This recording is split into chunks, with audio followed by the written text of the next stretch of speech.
Hello, my name is Emily Rudolph, and I was the project manager for the Lima Bar project. My fellow team members were Jason Kerwood, Rishi Shende, Chad Robinson, and Sham Murphy. I'm sure you're probably wondering what the word Lima actually means. Well, in Swahili, which is the native language in Kenya, Lima means goodness. Our project was to develop a Lima bar, which is a ready-to-use therapeutic food, for the treatment of malnourished children in Kenya. Our scope statement says that we will develop a Lima bar for malnourished children in Kenya, that we will partner with an existing co-manufacturer in Kenya to help support industry there, that we will also partner with an existing charitable organization in Kenya so we can utilize their participant base to distribute the product to those in need, and that we will follow the manufacturing through to the point where we have reached a goal of 5,000 bars per week for 12 consecutive weeks, meeting all the quality goals that we have put forth for ourselves. This project will take 345 working days, and which is approximately 17 months.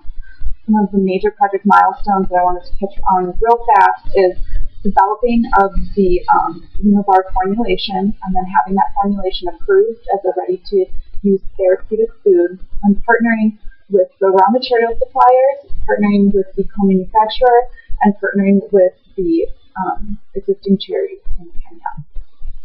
The cost for the project is $175,000, with a 15% contingency built into that, with a majority of that budget going to the execution, monitoring, and controlling phase of the project.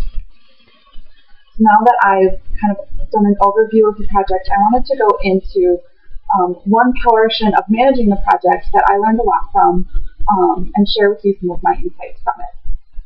So our project was a virtual team. It was 100% virtual. We never met in person, and we were not able to have some of those personal interactions that you get with being able to meet people in person. Some of those observations that I got from that is, I'm going to be honest here, 100% honest, sometimes virtual team communication can be awkward.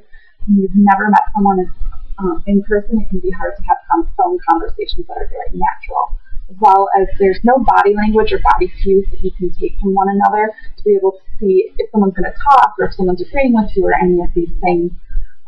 Additionally, it's hard to get to know your team members as people, because you're not having side conversations as you're walking into the meeting and things like that. And therefore, because of that, team building is very slow to develop. But through time, I did learn that the team members do get to know each other, and then communication does start to flow easier. So some of the lessons learned that I wanted to share in hopes that you might be able to utilize these if you ever leading a virtual team is try, if possible, to take time at the start of your meetings to have a bit of small talk. It's not something that's very natural in a conference call setting, but it is important to be able to get to know your team members on a personal basis.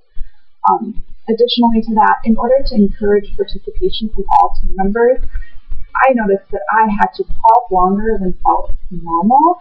I do believe that in phone conversations, pauses can feel much longer than they do in real life, much like when you're giving a presentation. A pause feels longer to you than it does to the other participants.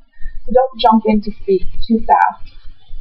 Pull back, let the pause develop, and then enable other people to participate in the conversation. And finally, I believe that the importance of organization and communication is really heightened in a virtual team.